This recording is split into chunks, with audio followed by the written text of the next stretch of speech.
And it's another home game, and I know you'll have been pleased with the performance and the result from the last home game. You've got a cup game now rearranged, which is another home game, so it's all coming at once for you. Yeah, obviously pleasing with last Saturday's performance and result. To score 4 goals at home and keep a clean sheet means that we played well, both with and without the ball. And obviously disappointing Tuesday night for the circumstances of how late the game gets postponed. Obviously, it was out of anyone's control. So yeah, we now look forward to the next one, and Gillingham is our next challenge. The fact that you should have had a game but didn't, how much does that disrupt you at all, or the planning that goes on ahead of one game into another?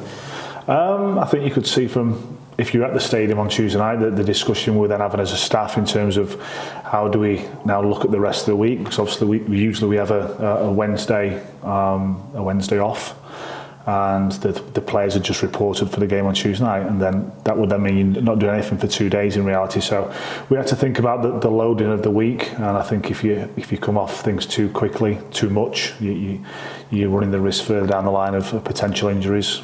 The same if you overload too much. So we had to come up with a plan so that the players have had something to do on Wednesday, and also we've been back in since. You've got Gillingham now, who themselves had a slightly different sort of disappointment because they went out on penalties. But in league terms, a couple of games in, similar record to yourselves.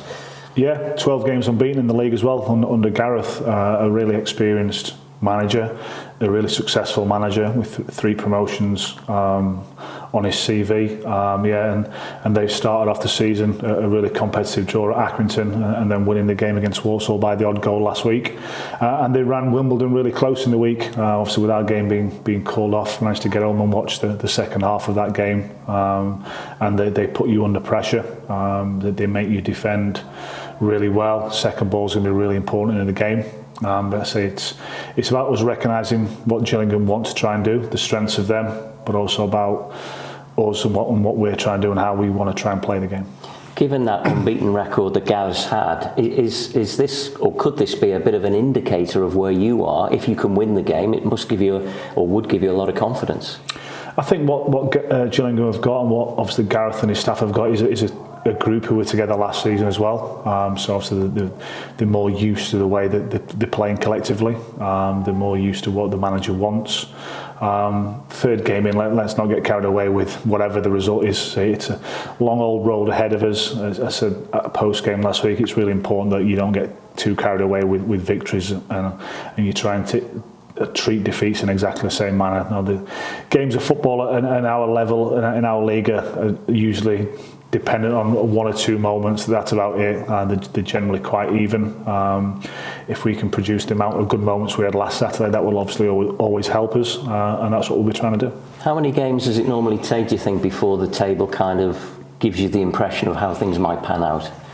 Well, I said to the players this week, 15 games is the start for me, and the middle's 15, and then the last one's 16. So we've played 2 games so far, and that's all we've done. So I say it's important that we keep trying to build, we keep trying to add a little bit of detail every training session if we can, but certainly throughout the week that we can add a little bit.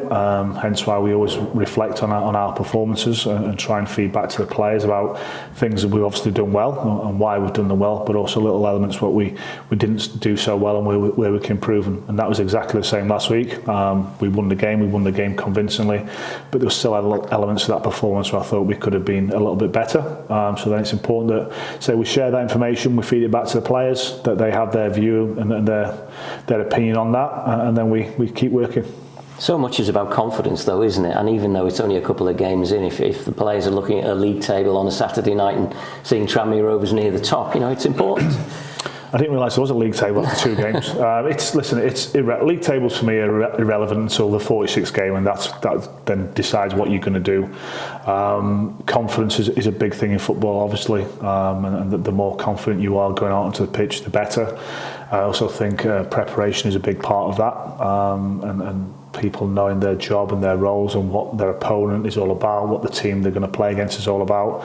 And we try to cover lots of things in lots of different ways as a coaching staff, to show the players, but ultimately then it's always on them to go out and play, and they're the ones who always deserve all the plaudits. So you're in the midst of a little run of home games now with that rearranged game for next week as well. And I know you'll want to pick up as many points away from home as possible, but how much of a bedrock could a good Prenton Park record be for you this season if you want to be successful? Yeah, I think any team who generally ends up being successful after 46 games has probably got an half-decent home record. It doesn't always have to be the case, but I would say the vast majority of cases, if you say you're going to have to collect a lot of your points at home, and getting off to a good start in your opening home games, I think also then influences the way that the opponents then come into the game, their mindset coming into the game. You know, if you've lost 5-6 games on a spin at home, the opponent's coming in a different mindset. If you've won 5 or 6 games on a spin at home, they come in with a different plan sometimes. So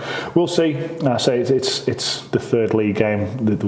There's lots of things, ups and downs along the way before we even get towards May. So let's just keep treating each game as it comes with respecting the opponent. We say it's always about what we're trying to do. And I don't know whether you've got any extra knocks, because of course you didn't play the game in midweek, but you spoke about you were going to make changes obviously for that one. So is the likelihood it would revert back to the sort of league plan?